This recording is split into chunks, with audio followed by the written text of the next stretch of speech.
So, hello guys, welcome back to the KP show.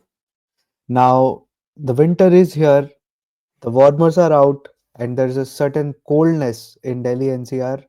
Temperatures are falling off, and talking about coldness, cold was Australia's performance against India in the pink ball test.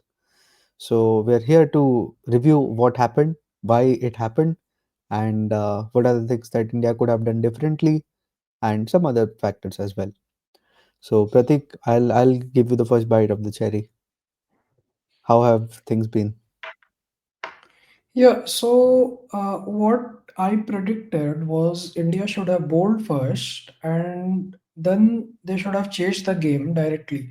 But what happened was India chose to bat first on a wicket that was when the conditions had a lot of moisture because there was rain predicted on the first day, if you remember. And with some amount of grass on the surface, it always aids the fast bowlers. And the pink ball also swings a bit longer time than the red ball, the conventional red ball. So all those things went in favor of Australia. Australia got a chance to bowl first when Hmm. the pitch had the best assistance for the fast bowlers. And as a result, Mitchell Starc took the most advantage out of it. He got some 6 wickets in the first day where batting was really tough, especially in the first two sessions when the pitch had that bite. Hmm. And as we know, when at the nightfall or after the nightfall, batting becomes easy with the pink ball. The ball slide under the light, the ball slides one bit easier. Though India bowled really well on the first day, but credits to McSweeney and Marnus to keep the new ball out. And they batted for some 33 overs and scored some 86 runs in the first day. And I think that was pretty much the game. They fell to some good bowling again on day two morning, but I think that was more due to the carelessness because Marnus played a really careless shot. So did Steve Smith. I don't know what has happened to him in the past 2 3 years, if you see. And then Travis had just, as we predicted, if Travis had bats for 1.5 session, the game is done That's and what. dusted. And that's exactly what he did. He came out in the second hour of the day's play, and by the end of by the when he went out, it was like almost towards the dinner. Sorry, yeah, to near to the dinner break, and they scored about some 200 runs in 2 sessions or less than 2 sessions. So that's pretty much it. That's what Travis Head does, and that Yep. was the game. And after that, again, when India came out to bat, the ball was swinging. India batters just didn't take their time, and yeah, everything fell apart, it seemed. Yeah. I mean, completely agree with you on most of the parts that you said. Initially, like I think, I mean, of course, if you look at the history at Adelaide, it was like 10 wins batting first and 11 wins bowling first. That was there. So it was kind of 50-50 on that front. But on a normal day when you have the sun is up and everything, you go for bat first. That's generally the way to go in Australia. But this was a exceptional scenario where the conditions suggested you to bowl first because you had clouds, you had grass on the surface. Of course it was going to assist the bowlers, but more than that, what I believe is, like, more than the surface, it was the weather conditions that enforced India to go down on their knees. Because Mitch Stark, we also predicted this one, like Mitch Stark was the most prolific bowler with the pink ball, and we said that if Stark has his way and he finds his mojo, then he would be a handful. That's what happened. And I mean, Stark swung the ball in the air. Jaiswal unfortunately was dismissed on the very first ball. We saw the effects of the weather conditions from the very first ball itself. Yeah. So Stark put up his career best performance to destroy India, 6 wickets in the first innings. I mean, it was a blow from which we could never come back. One thing that I felt was, you know, this performance with the pink ball, it was coming, right? Maybe maybe there was one stat that I was reading. Maybe the reason why India chose to bat first instead of bowling was that whenever Australia bats first with the pink ball, they put on more than 300 plus. So I mean, if that's why India chose to bat first, then that's a pretty defensive move, and I mean, should be heavily criticized. I mean, why would you do that? You should, read the conditions and take decisions based on the conditions, right? India almost did the same thing in Perth as well, though we won. Those were also conditions which were suitable for bowling more. It was just that Bumrah pulled up a magnificent spell and destroyed the Aussies. Had it not been for his spell, day two was easy to bat, right? If you remember, KL Rahul and Yes, Jaiswal were putting up that fantastic partnership of 200 plus. That could have been very well done by Aussies had Bumrah yes. not gotten that spell in. And just that's what India hoped for again. But you cannot expect Bumrah to perform magic every single day. It doesn't. It just doesn't happen that way. You need others to do so as well. Yeah, I think Siraj bowled well only. If you see the first spell, the first 15 overs, they did really well. The Hmm. only difference between Perth and Adelaide, if you look closely, was in Perth they were attacking the stumps a lot, but in Yes. Adelaide only 4 or 5% of the balls in the first hour of play, means India's bowling, was hitting the stumps. That is a very Yes. low number, because when you Exactly. are not hitting the stumps on that kind of a surface, it's a very it's kind of an easy job for the batsman to leave. And they kept on leaving the ball. Maxwini as well as Marnus, both of Hmm. them did a very good job that day. And when they got the loose balls, they put them out for a boundary. Especially with Yeah. someone with bowling like Harshit Rana, and he's pretty inexperienced, and they took full advantage of that. So Yeah. that was the problem, and also the Perth one again. It was the same thing. The quick burst, the Bumrah's spell in those first 3 wickets, that paralyzed the Australian batting, their mindset. If they would have survived, Even in the bro, even in the second they would innings, have Bumrah took survived those that. 3 4 wickets quickly in the towards the Yes. end of day's play. Otherwise, they could have done better in No, the second no, innings as well. no. Second But they innings, wouldn't have anyways. won. They won't have won, but they still would have done a lot better than what they actually did. Yeah, they might have. But yeah, second innings, I don't know what was their tactics, because they sent out Pat Cummins with 15-20 minutes out there. And you know, when Bumrah is spitting fire like that, and you are sending out a night watchman, I don't know. That was pretty clueless from Australia, non-Australia from Australia. Anyways, Perth. What we did at Perth was pretty remarkable, and and what Australia did in Adelaide was pretty remarkable as well, if you see closely. And I think I am not much disappointed with the batting performance for from most of the guys, because yeah, if you see, Virat has been on and off touch. We know that. Well, let's be honest. Virat has been on and off Yeah, touch. And the century at Perth, well, I was very delighted. But the truth is, uh, they were like 60 overs old when Virat came. 60 overs the ball was old when Virat came out to bat. So that is a very good position those to were be not in. the most those were not the most threatening conditions for a batsman. Let's Challenging put it that way. conditions for a batsman, Yeah, even yeah. if you are Virat batting Kohli, somewhere like a bro. Perth. I mean, for me, Virat Kohli is Virat Kohli because I expect him to bat through challenging conditions like the one that was on offer with the pink ball, right? The 100 in Perth when the conditions were not that challenging.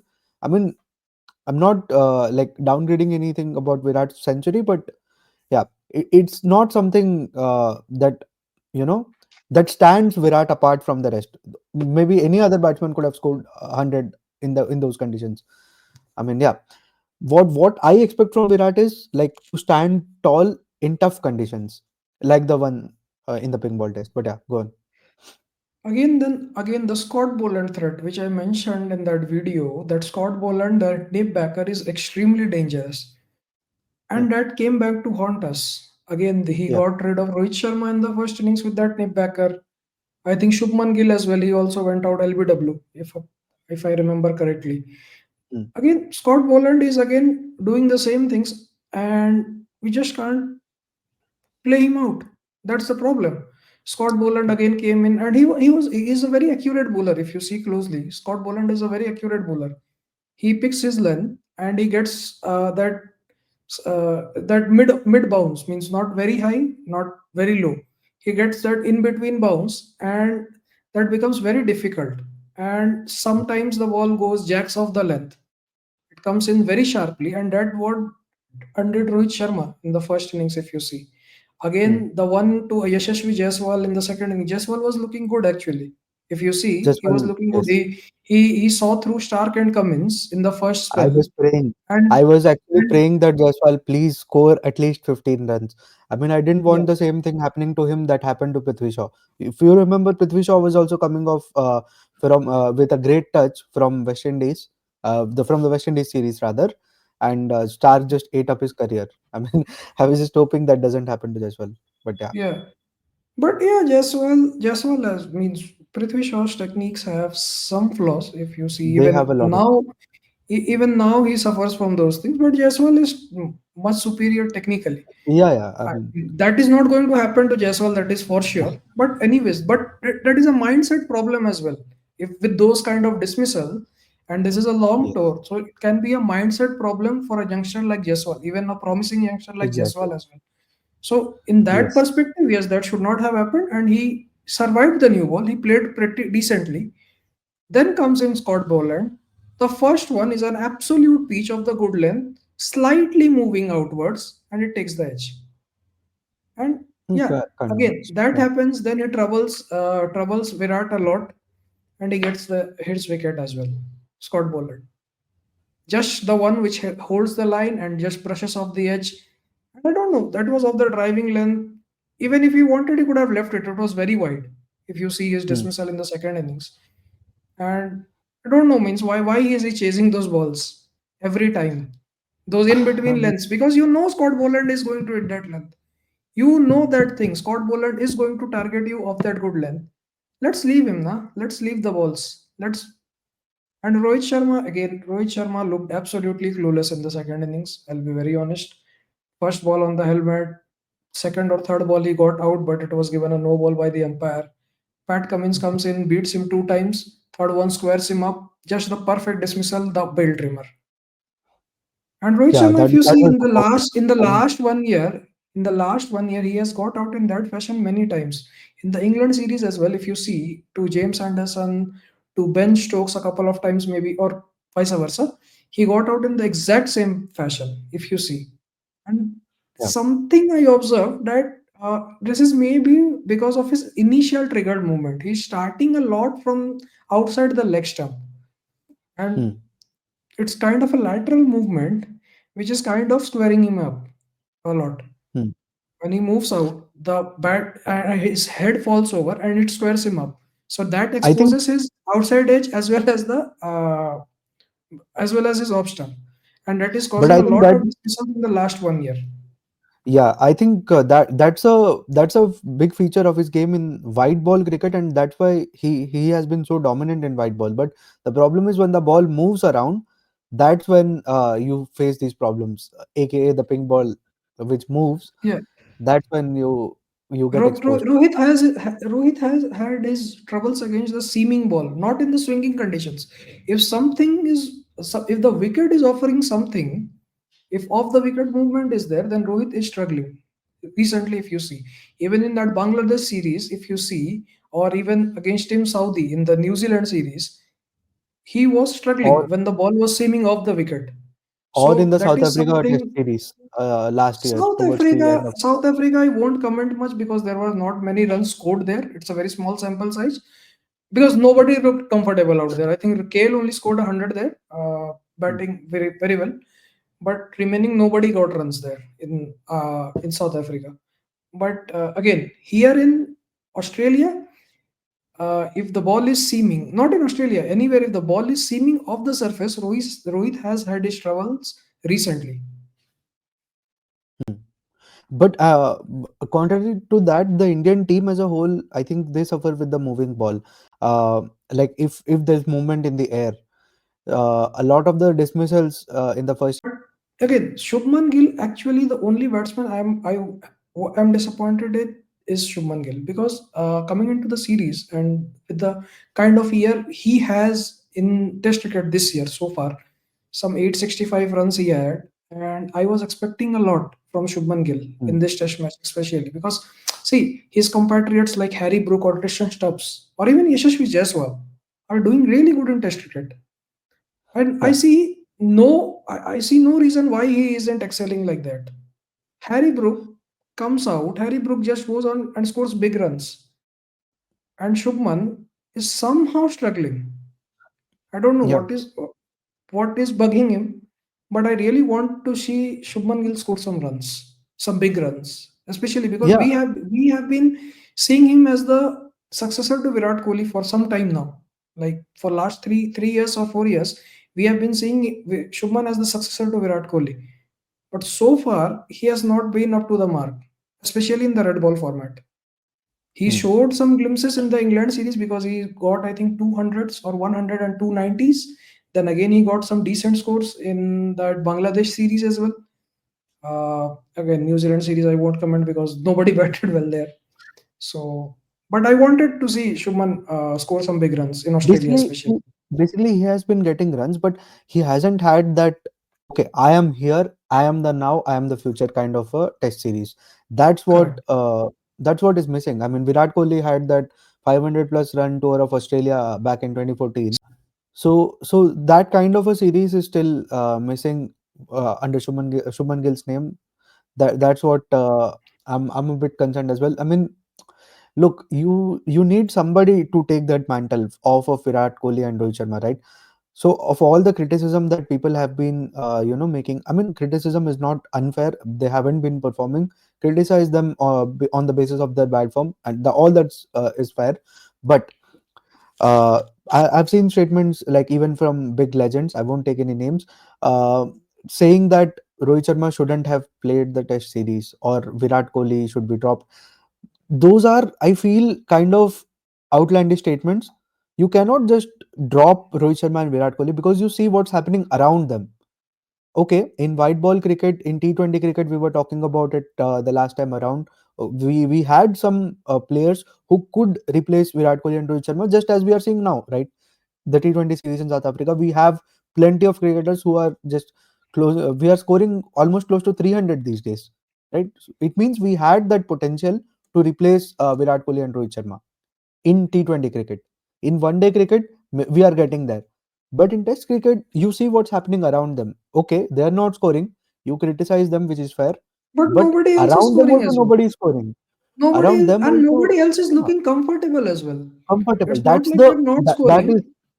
is the They're not point, even looking that nobody is comfortable. looking comfortable except Nitish Reddy, of course. He's one batter who has looked exceptional throughout the course of this Test series. Apart from him, I don't see anybody you know, who looks kind of very comfortable on the pitch. Jaiswal, yes, he has It's scored, but again, doesn't look like, getting those consistent 70s, 80s at least, if not the hundreds, like a Virat Kohli back in the day. That's the problem. I mean, you just cannot go ahead and remove these two. That would be very uncalled for. You have to first ensure that players around them are ready, they are cooked enough, and then you can think about the replacements. We should talk about replacements of Virat Kohli and Rohit Sharma the day when India scores 400 runs consistently, right, with the help of other batters, and only Rohit Sharma and Virat Kohli are struggling. Then there's a case where you talk about this scenario. It's completely different to what happened with Rahane and Pujara, I believe. At that point, the batting lineup was okay. Only those two were the problem.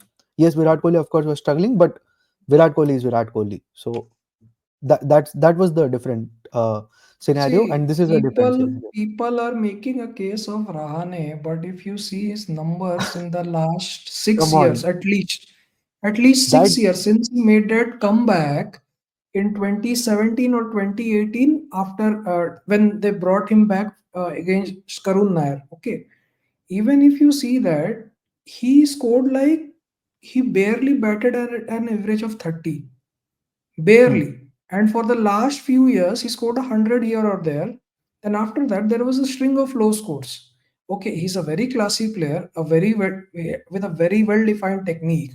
I accept everything, but the runs were not there. yeah, The runs were simply not there. You will say, okay, he scored 100 in Melbourne, but what after that?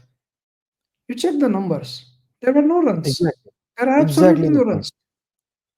Pujara, exactly the okay, I see. I think Pujara also was given a long rope. I don't think Pujara was dropped suddenly. He was given a long rope definitely. till the 23 final. I think he both of them played, right? Pujara again. Pujara didn't look very much in touch. Apart from Australia, Pujara didn't have much runs in outside of Asia. If you see his career as well, so Mhm. so that was the problem I feel. And so Pujara and Rahane, they had a different case to Virat and Rohit, it seems. And when, as you said correctly, when we have players who can actually take the mantle from these two superstars, especially in red ball cricket, then yes, we can replace them. But I don't see anyone doing that. Virat, That's the the the closest to Rohit is Yashasvi. Yashasvi has looked good, but the closest to Virat was Shubman, and Shubman hasn't showed up till now, at least in red ball. I think that's what I'm very much disappointed with Shubman. I means I thought this series was his launchpad for red ball cricket. exactly. Exactly, and Australia series, England series, or a New Zealand series, these are the ones. New Zealand series, okay. Australia series No, generally New is Zealand the also is good for batting. New Zealand again, good. you have to survive the first day. After that, batting becomes easy, same as England. We are Yeah, not able to bat. I don't know why, but if you see the recent series as well in New swing is the Zealand, problem. England have Swing is England. See, you have to adapt, right? Otherwise, how will you become great? You become greats yeah, like that only. Sachin yeah, Tendulkar didn't complain about Shane Bond swinging the ball, right? Or a yeah, Wasim Akram swinging the ball. Sachin Tendulkar did not complain about that. That ball is swinging, I can't score. You have to adapt. yeah. That's how you become a great. So I I think mean, this agreed. this series is the perfect launchpad for someone like a Shubman Gill, and he has to cement his position as the next superstar, at least in Yeah, red ball cricket. In white ball cricket, okay, he has done fairly well to make his case, but in red ball, I think he has to up his game.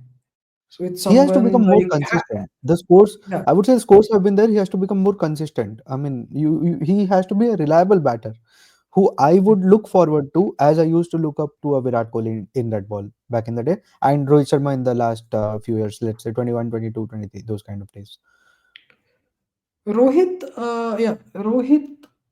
has somehow after the World Cup, I mean, especially in the last 2 3 months, his attacking approach has led to his downfall, I believe, in red ball cricket. I think he has gotten a bit too carried away with the approach thing. I think, but in this If test you match it was different. In this test match it was different. In the home series against New Zealand it was different. He got out to balls which he could have easily let go of, or scored off rather in the New Zealand series. But here I think he was just beaten up by some good bowling and you know a bit of poor batting. More like it was the technical issues that we were pointing out and all that kind of stuff. In New Zealand series it was a different thing. But yeah, yeah I mean, yeah, I mean, all yeah, that but said, I think all football. in all, Hmm. I don't think that there is some point in talking these things like we should drop a Rohit Sharma or drop Virat Ah, Kohli. That is just pointless in my opinion. same thing, same opinion. I also have. You, I mean, it doesn't make any sense, bro. If you look at it, there has to be people who are ready, to just replace them, but they're not. We saw, let's say, you talk about options. So I'm a big proponent of supporting youngsters and pushing them to the next level, right?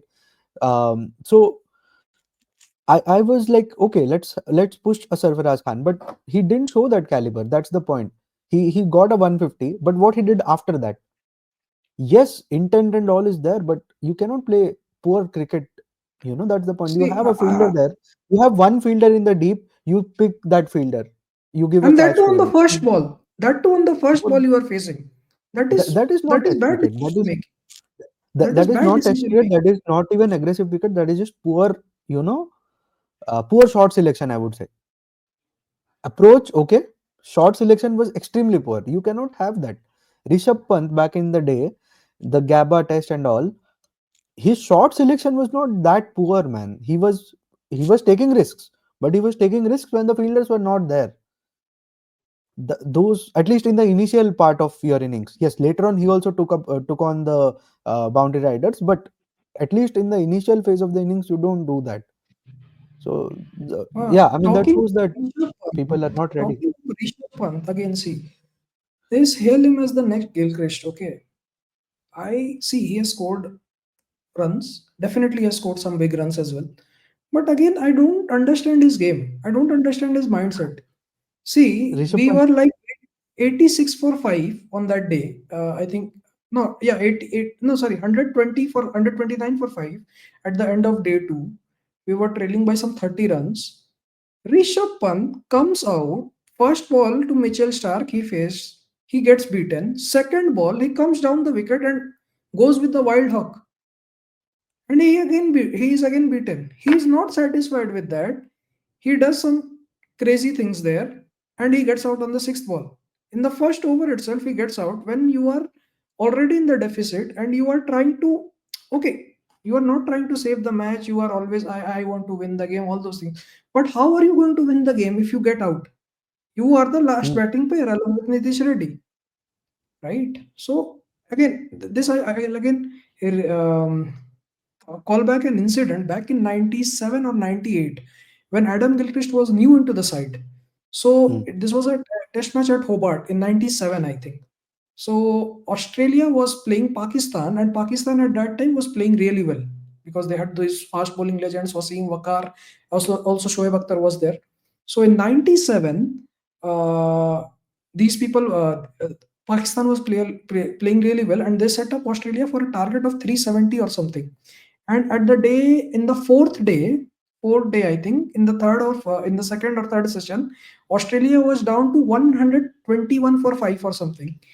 A young Adam Gilchrist comes in, joins Justin Langer, hmm. and he goes on to score a 160 or a 170, and Australia win the test match. Can you imagine?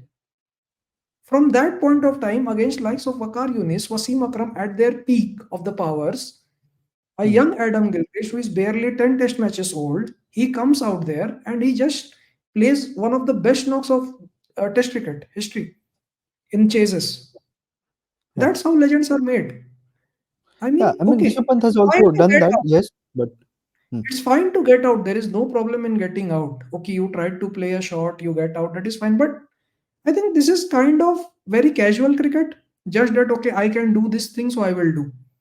But the situation doesn't support it, right? Sometimes outrageousness results in foolishness, and that proves it.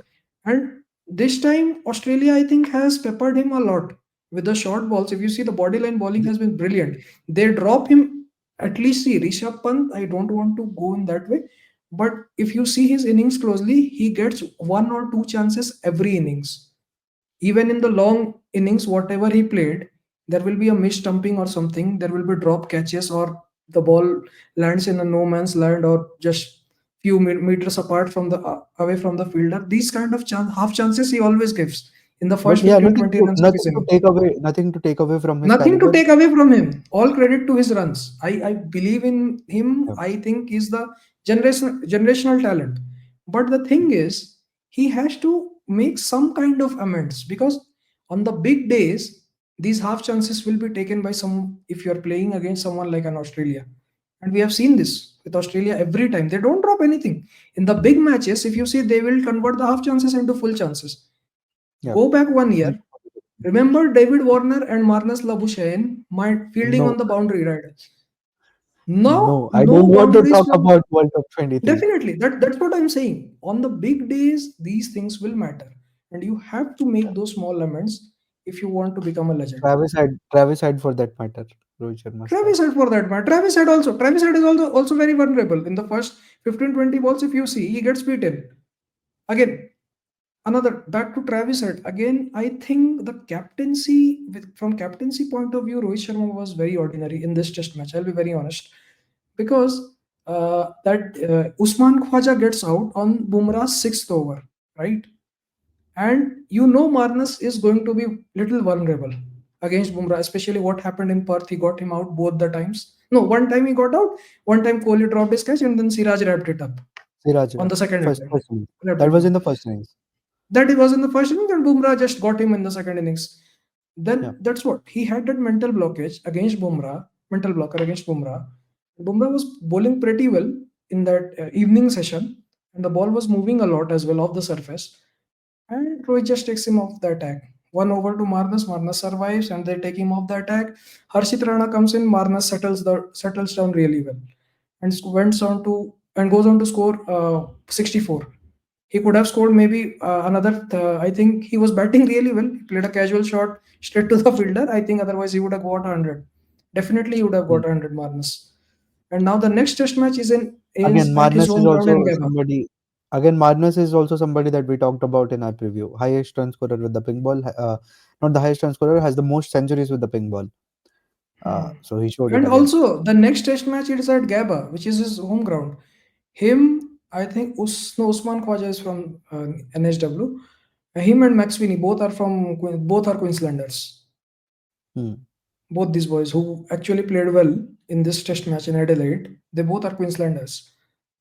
Yeah. So again, I Just don't one know. thing about one thing about like Rohit Sharma's captaincy. Yes, he has been ordinary in a lot of things, but I think the particular spell that you were talking about, I think Bumrah was already 6 to 7 overs, 6 overs done by that Yeah, point, I believe.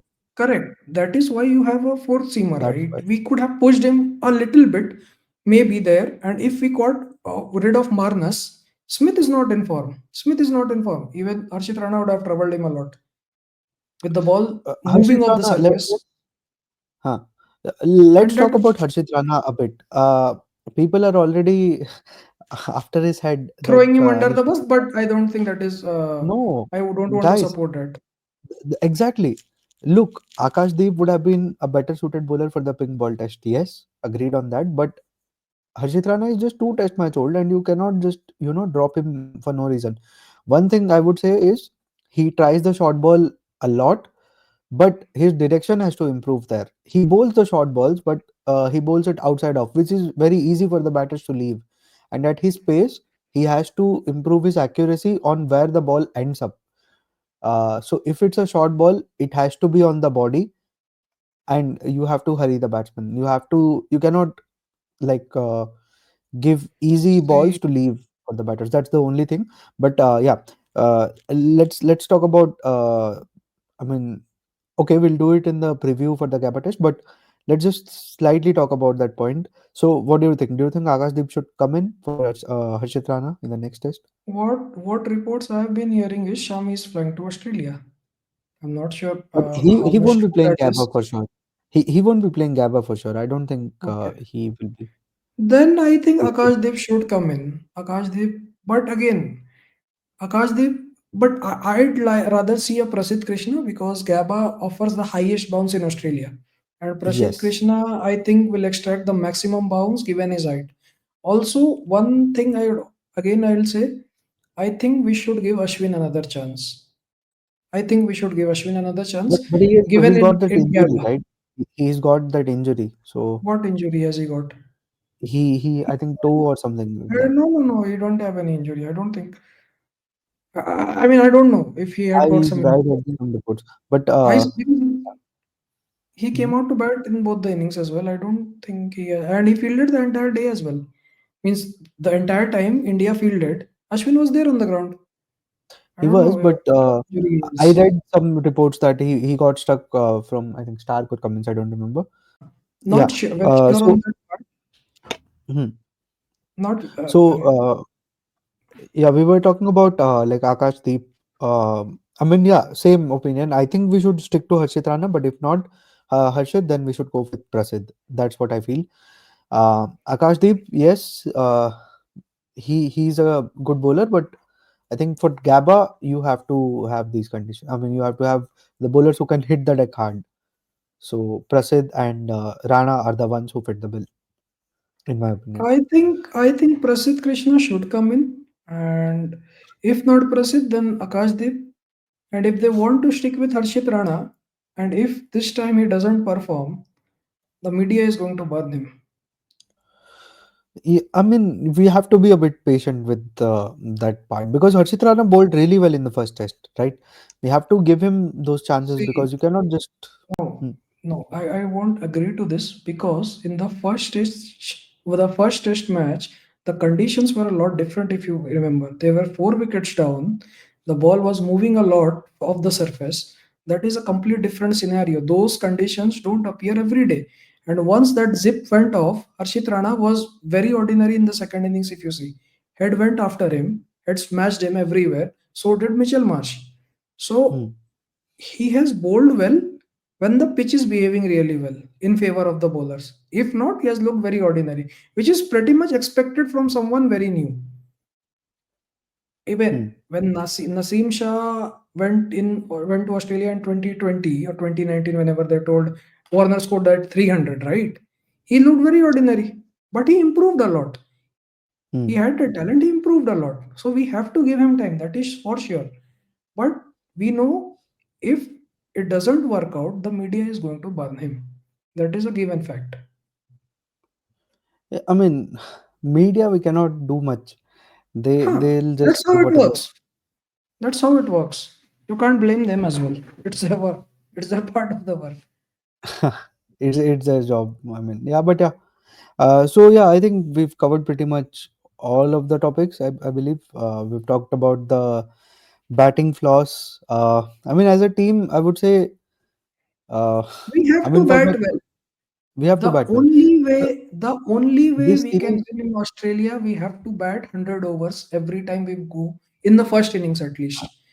Every time we are batting in the first innings, may it be first inning of the test match or the second inning, we have to look to bat for 100 overs, no matter how many runs we score.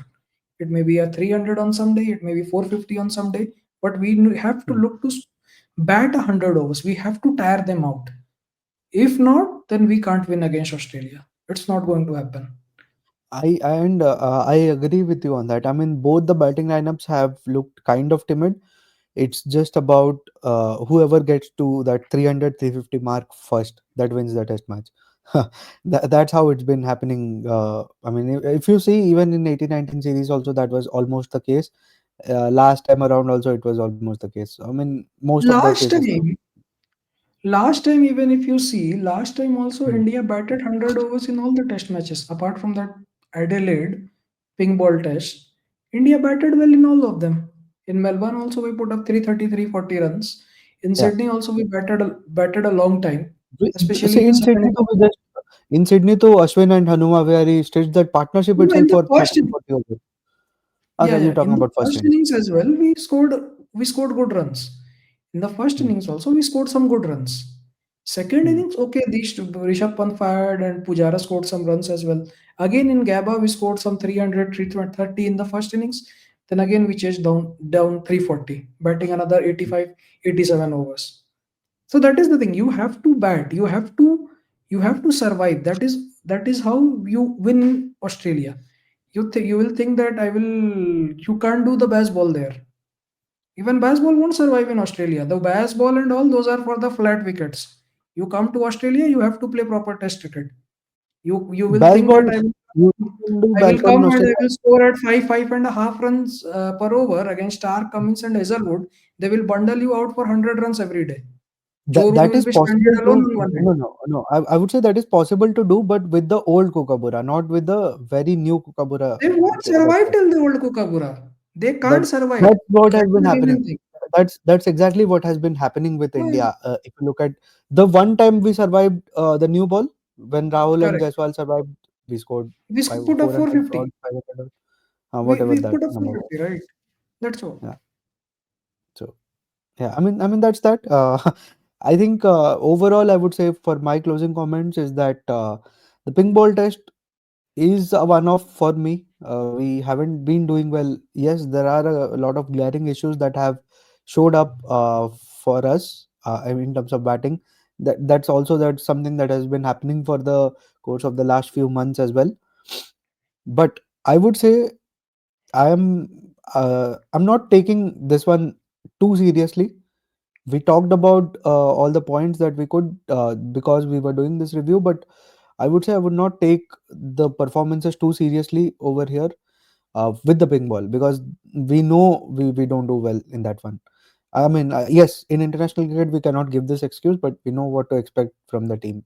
I do not expect also to win this game. Uh, the only chance we had was if we had bowled first, and then we talked about it already. That was that. But yeah, I'm expecting the team to bounce back strong. at the Gabba. We have to read about what are the conditions on offer, and we'll do that in our review.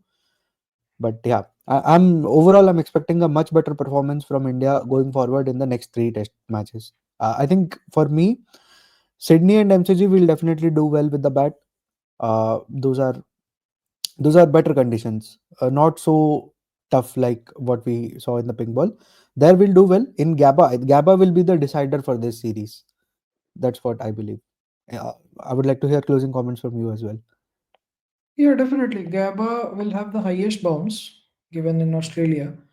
And I think we have to see how India deal with the bounce, because I feel Australia has got the best bowler who can get the best out of the bouncy pitches. That is Pat Cummins himself.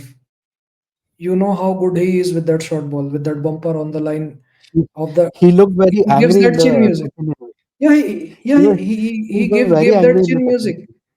He gave that chin music in the second innings, if you saw in Adelaide. KL's So dismiss. I think, yeah. So that's what I think. He has got that best proponent of the short ball, and let's see what happens. So that is the reason why I want to see Prasidh Krishna there, because he can also do the same thing if Hmm, possible. hmm. Yeah, and one just last statement like before we close off. KL Rahul and Rohit Sharma. I mean, KL Rahul opening, Rohit Sharma number six. It might have played a bit of effect in the test match, but I wouldn't say that was the only reason why we lost the test match. That's No, something that no. I would like to. Given the form Rohit Sharma is in, I Hmm. don't think that was a wrong decision by any Yeah, means. yeah, Because with the pink ball swinging around and Mitchell Starc coming in at you at 90 miles per hour, I yeah, think I don't think that is the best thing to face. No, no matter who you are Rohit Sharma, or even if you are someone like a exactly. Matthew Hayden as well, you won't like that if you are not in form. Yeah, yeah. I mean, yeah. So that's pretty much it for this review of the pink ball test. Maybe we might have missed a few points, but yeah, we don't have any script, so we just go off on whatever we can remember. So thank you all for this video. I mean, we hope you like it, and if you like it, do consider subscribing to our channel and sharing the videos with your friends. So we'll see you in the next video. Up until then, ciao.